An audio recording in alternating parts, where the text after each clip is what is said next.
समय का आखिरी पहरेदार, एक शापित रात और रहस्यमयी घड़ी। नीलकुंज गांव के सबसे आखिरी छोर पर ईशान की घड़ियों की छोटी सी दुकान थी। ईशान के लिए घड़ियां सिर्फ मशीन नहीं थीं, वे धड़कते हुए दिल की तरह थीं। एक तूफानी रात जब वह दुकान बंद करने ही वाला था, एक बूढ़ा आदमी अंदर आया। उसके कपड़े फटे हुए थे और उसकी आंखों में अजीब सा खौफ था।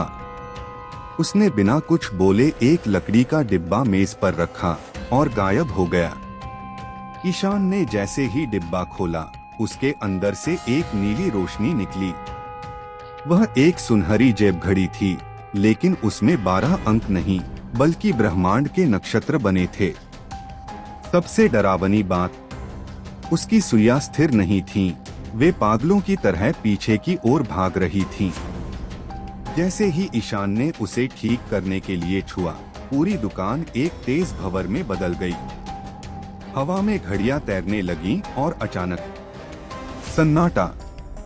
ईशान अब दुकान में नहीं बल्कि बादलों के ऊपर तैरते एक विशाल रेगिस्तान में था। विपरीत लोक का रहस्य।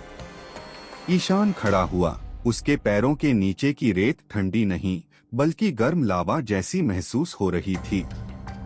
तभी उसने देखा कि दूर एक विशाल महल हवा में लटका हुआ है। वहां पहुंचने के लिए उसे कांच के पुल से गुजरना था। अचानक आसमान से एक विशाल साया नीचे उतरा। वह एक ग्रिफिन था, आधा शेर और आधा बाज। लेकिन उस जीव का शरीर मांस का नहीं बल्कि चलती हुई घड़ी के पुर्जों से बना था। वह बोलने लगा, तुम विपरीत लोक में हो अजनबी। यहाँ समय बीतता नहीं बल्कि मिटाया जाता है। हमारा राजा क्रोनोस समय का भूखा है। वह हर उस याद को खा जाता है जो इस घड़ी से जुड़ी है।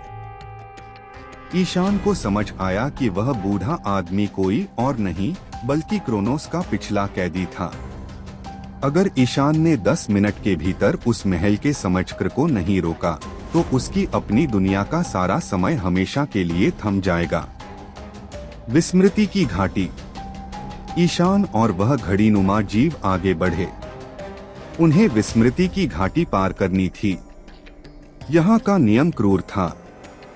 हर कदम पर आप अपनी एक याद खो देंगे। पहले कदम पर ईशान भूल गया कि उसने सुबह क्या खाया था। दूसरे कदम पर उसे अपने घर का रास्ता भूल गया। तीसरे कदम पर वह अपनी माँ की आवाज भूलने लगा। ईशान घुटनों के बल बैठ गया। उसका शरीर भारी होने लगा। मैं नहीं कर सकता कौतुक, मैं सब कुछ भूल रहा हूँ, उसने चिल्लाकर कहा।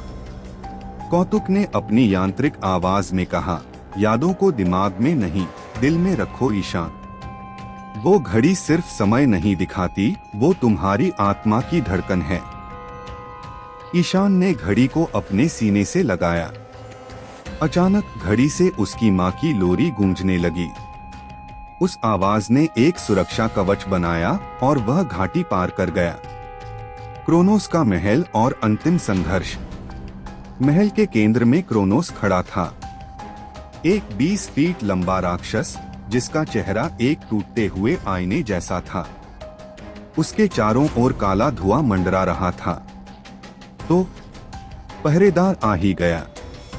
क्रोनोस की आवाज ऐसी थी जैसे हजारों पत्थरों के आपस में रगड़ने की हो। क्रोनोस ने समय को धीमा कर दिया। ईशान की हर हरकत स्लो मोशन में हो गई। राक्षस ने अपनी उंगली से इशारा किया और ईशान की जादुई घड़ी हवा में उड़कर क्रोनोस के पास जाने लगी। अगर यह घड़ी मेरे सीने में फिट हो गई तो मैं काल देवता बन जाऊंगा और पूरी कायनात को एक ही पल में कैद कर लूंगा। ईशान ने अपनी पूरी ताकत जुटाई। उसने महसूस किया कि यहाँ समय भौतिक नहीं बल्कि मानसिक है। उसने सोचा, अगर समय रुक सकता है तो वह तेज भी भाग सकता है। उसने अपनी आंखें बंद कीं और अपने जीवन के सबसे सुखद पलों को याद किया। उन यादों की ऊर्जा से वह स्लो मोशन के जाल से बाहर निकल आया। उसने हवा में छलांग लगाई और क्रोनोस के हाथ से घड़ी छीन ली। त्याग और वापसी। घड़ी अब ईशान के हाथ में बुरी तरह तप रही थी। उसे समझ आया कि इस दुनिया को बचाने का एक ही तरीका है, इस घड़ी को नष्ट करना। लेकिन अगर उसने ऐसा किया तो वह शायद कभी अपने घर वापस न जा पाए। ईशान, डरो मत, कौतुक चिल्लाया। समय कभी खत्म नहीं होता, वह बस बदल जाता है। ईशान ने एक गहरी सांस ली, अपनी आंखों में आंसू लिए उस घड़ी को जमीन पर पूरी ताकत से पटक दिया। धमाका! एक ऐसी रोशनी निकली जिसने सब कुछ सफेद कर दिया। क्रोनोस धूल में बदल गया, साए गायब हो गए और विपरीत लोक की रेत वापस समंदर में तब्दील होने लगी। ईशान की आंखें खुली। वह अपनी दुकान के फर्श पर लेटा था। बाहर बारिश रुक चुकी थी और सूरज की पहली किरण खिड़की से आ रही थी। उसकी मेज पर वह लकड़ी का डिब्बा खाली पड़ा था, लेकिन जब उसने अपनी जेब में हाथ डाला तो उसे घड़ी का एक छोटा सा सुनहरा पुर्जा मिला। उसने दुकान की मुख्य घड़ी की ओर देखा। टिक टिक टिक। समय अब सीधा चल रहा था। ईशान मुस्कुराया क्योंकि उसे पता था कि वह अब अकेला नहीं है। हर पल में, हर धड़कन में वह उस रोमांच को जी रहा था।